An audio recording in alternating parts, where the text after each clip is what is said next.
Is joining us. Rayla, welcome. It's a pleasure to have you here on the Common Sense Show. Just make sure down at the bottom you unmute, because it seems like that trips up everybody. I don't know why, but hopefully you don't fall into that same as well.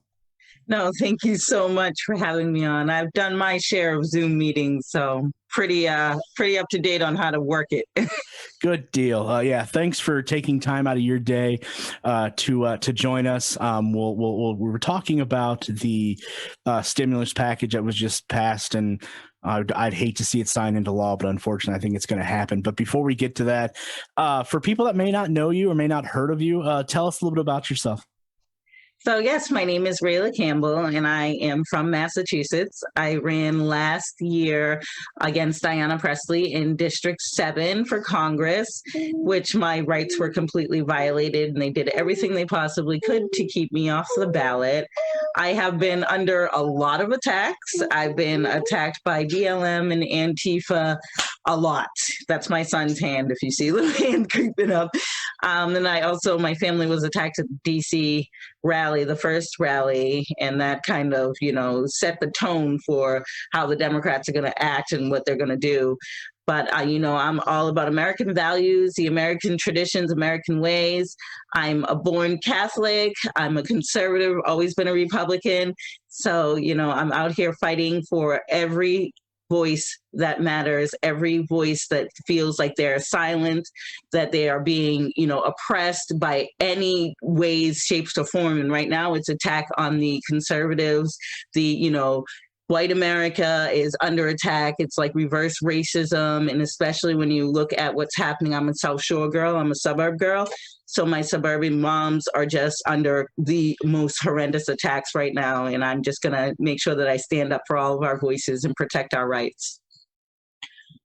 Yeah, definitely. Yeah, as you touched on, conservatives are definitely under attack, especially if you back a certain 45th president of the United States. It seems like you do have a big target on your back. But what got you interested in politics, and then what made you finally decide what the last straw was and run against Ayanna Pressley?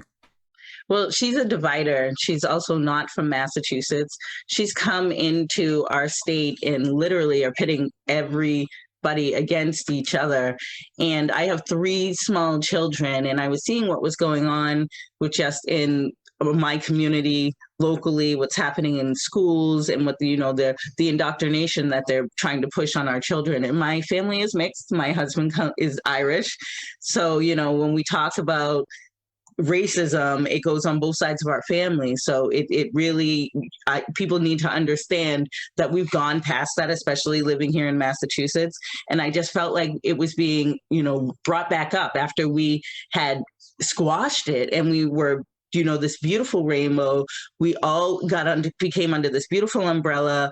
We started dating each other, blending in, having mixed families, and we didn't really talk about race like that. And then she came into our state, and it was like, oh my gosh, the brown and black people are getting all sorts of attacks against them. We need to stand up. And if you don't stand up for brown and black voices the way that I do, then you're a racist. And, that's not how we live in Massachusetts. A lot of people know how it was back when it really it was very difficult with busing. And then we had the Irish, the Italians, the Blacks, the Jews, all separated. And now it's completely different. We've all melted. And that's what we like to show, because Massachusetts is where liberty began. And I will be damned if I let it die here. Yeah, a lot of historical events took place, not only obviously in Boston, Massachusetts being one of the original 13 colonies. Absolutely. You touched on something at the beginning I find interesting, and I'm curious to know, how does the media in that area?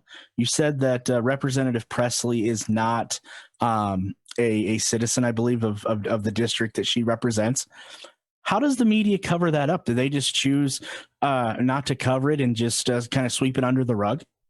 Well, she lives in Boston, but she's not from Massachusetts. She has residency, but she's from Chicago. And, she grew up there, and then she came over to Massachusetts when she